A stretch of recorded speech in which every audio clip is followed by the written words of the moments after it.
Have you ever noticed that beak-like projection jutting from the front of old sailing ships?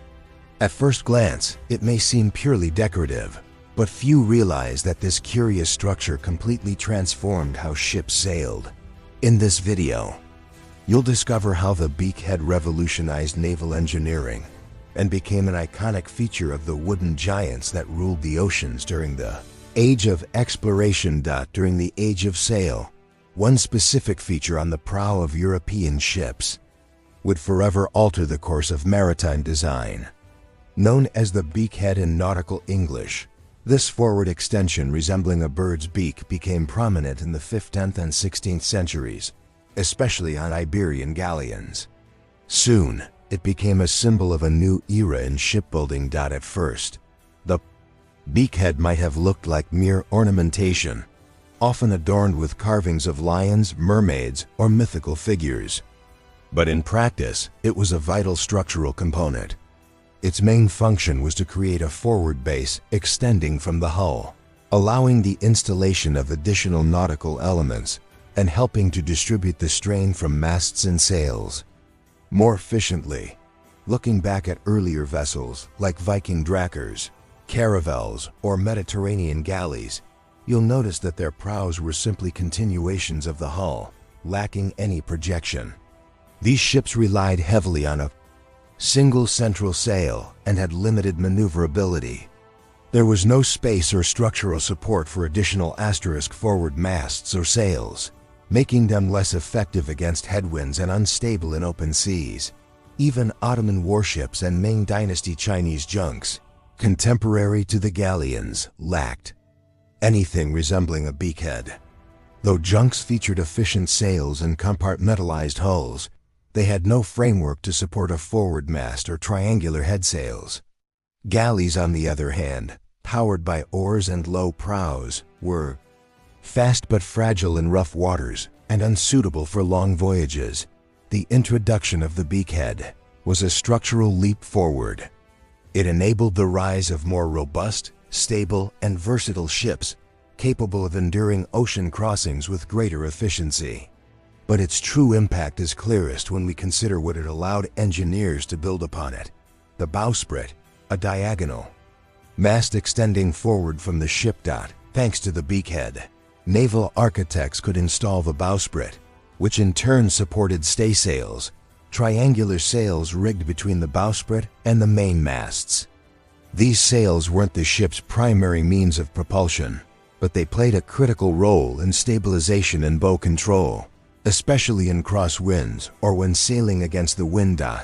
It's true that large galleons with their square sails couldn't tack into the wind like lateen-rigged caravels, which were much nimbler in headwinds. However, the combination of staysails and auxiliary sails at the stern greatly improved the maneuverability of these sea giants, allowing them to zigzag and reposition even when winds were unfavorable. It wasn't much, but in crucial moments, it could make all the difference. In practice, a ship equipped with a beakhead and staysails could adjust course, dodge storms, gain the upper hand in battle, or even escape traps, all without needing favorable winds. In times of war or exploration, that level of maneuverability was a massive strategic advantage. Compared to Ottoman or Chinese ships of the same era, a European galleon with a beakhead had far greater autonomy, control, and responsiveness on the open sea. This seemingly simple structure played a pivotal role in setting the pace for pursuits, trade fleets, and naval confrontations. The innovation had a direct impact on naval warfare. With greater mobility and control, ships equipped with beakheads could position themselves more effectively for cannon fire, exploit attack angles, or avoid unwanted engagements altogether. In the naval conflicts of the 17th century, this tactical edge often meant the difference between victory and annihilation. For all these reasons, the beakhead was far from mere decoration. It was a revolutionary structural platform that made more complex sail systems possible, and in doing so, transformed European ships into dominant ocean-faring machines. If the beakhead was essential to a ship's engineering, it also became its symbolic face. It was on this forward projection of the bow that figureheads were placed, elaborate carvings that were far more than mere decoration. They represented power, protection, identity, and often superstition. Figureheads could portray fierce creatures like lions or eagles, emblems used by nations eager to project strength and dominance. Others depicted mythical beings such as mermaids, tritons, or sea gods like Poseidon or Neptune, intended to appease the invisible forces that ruled the seas. In some cases, the carvings were religious symbols, saints, angels, or crosses, especially on Portuguese and Spanish warships. During the great maritime expeditions, the chosen figurehead revealed much about the ship's purpose. A merchant vessel might display a soft-featured woman in flowing robes, a symbol of abundance, fertility, or hope for a safe return home. A warship, on the other hand, would brandish snarling beasts, warriors, or imperial coats of arms. Many of these figureheads were painted in rich detail, using gold or red, colors tied to prestige and bravery. But these were more than artistic flourishes. Sailors believed these carvings were living talismans, protectors that could calm storms, guide through fog, and even house the soul of the ship. So deep was this belief that crew members avoided touching the figurehead without the captain's permission. Some legends warned that damaging the figurehead would curse the voyage or doom the ship to wreck. The symbolism was so powerful that ships were treated almost as living beings, given names, christened in ceremonial launches, and when lost or decommissioned, were said to have died. The figurehead, then, was the ship's face and spirit, the first to greet the horizon and sometimes the last to sink. It embodied the crew's faith and pride. Yet behind all this grandeur and meaning, the beakhead hid something much more earthly and very human.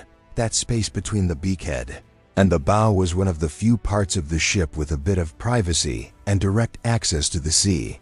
It's where sailors installed the first shipboard toilets, or at least the version available in those days. Wooden planks with holes were fixed between the beakhead's beams, and gravity took care of the rest.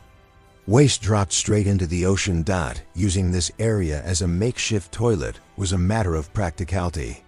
It was ventilated, far from the crew's quarters, and had constant access to flowing water. It was, quite literally, the only functional place for such needs before even the simplest closed facilities were invented.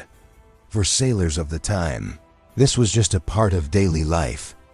But for us today, it's almost unbelievable. A strange and intimate detail that reveals much about life at sea. I've also linked a video just about this, how sailors relieved themselves on long voyages and what it tells us about their world. So the very spot that held the figure of honor, courage, and divine protection also served one of the most basic and unavoidable human needs. Perhaps there's no better metaphor for life at sea. Between glory and necessity, all existed side by side on deck. However, like so many innovations of the sailing era, the beakhead also had its lifespan. With the rise of steam-powered ships in the 19th century, much of traditional sail engineering became obsolete.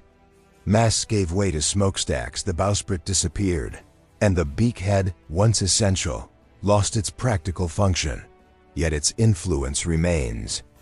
The beakhead left a visual and symbolic legacy that endures.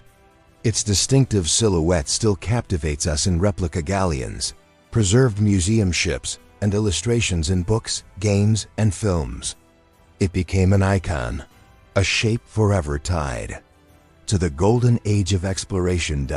More than just a structure, the beakhead is a symbol of the transition between the old world and the new, when wood, wind, and ambition shaped the path of the globe.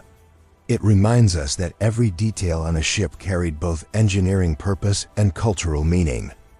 If you enjoyed this deep dive into the hidden history of the sailing age, leave a like, subscribe, and share it with others who love naval history.